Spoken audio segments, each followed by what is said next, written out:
Құрметті ұстаздар, семинарға қош келдіңіздер. Семинар тақырыбы: цифрлық ұрпақ өміріндегі оқу және кітапхана, жастардың оқу мәдениетін цифрлық форматта дамыту.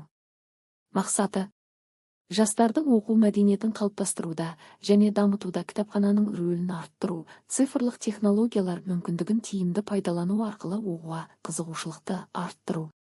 Міндеттері: цифрлық дәуірдегі оқырман ұрпағының ерекшеліктерін анықтап, жастар арасында электронды оқу мәдениетін дамыту жолдарын қарастыру, цифрлық ресурстар мен платформаларды оқу процесінде тиімді қолдану тәжірибесімен бөлісу. Күтілетін нәтиже: семинар қатысушылары заманауи кітапхана қызметін ұйымдастырудың жаңа тәсілдерімен танысып, цифрлық ортада оқырмандық мәдениетті дамыту жолдарын меңгереді.